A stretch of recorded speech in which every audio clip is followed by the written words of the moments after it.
Direttore, è un'azienda sanitaria che guarda anche al futuro e all'ecosostenibilità, 15 auto nuove distribuite tra i 3 ospedali di San Donato Portogruaro e Jesolo.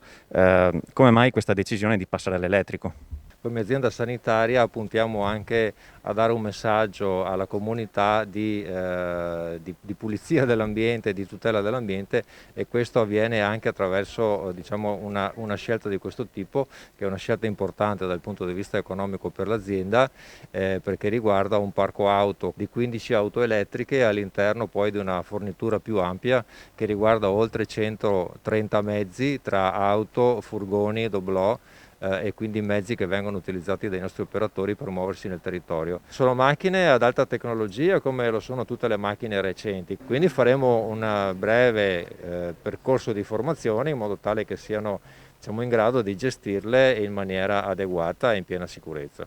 Quali sono i servizi che ne usufruiranno? Questi mezzi andranno assegnati a personale del servizio infermieristico domiciliare, personali delle aree delle dipendenze, della disabilità, della salute mentale, del Dipartimento di Prevenzione. Credo sia anche un segnale, un bel segnale da parte dell'azienda del rispetto dell'ambiente e anche di sensibilizzare i nostri operatori. Peraltro alcuni sono del Dipartimento di Prevenzione che per definizione operano nel diffondere, nel sensibilizzare anche nella nostra popolazione la modalità e gli stili di vita utili anche alla preservazione dell'ambiente, quindi penso che effettivamente possa essere anche un messaggio capillare nel nostro territorio. Ci sarà una ricarica notturna che non andrà assolutamente ad appesantire, diciamo, l'organizzazione, e questo è un altro elemento importante. Abbiamo previsto all'interno dei 3 ospedali delle colonnine per la ricarica. In questo momento le colonnine sono dedicate ai nostri mezzi.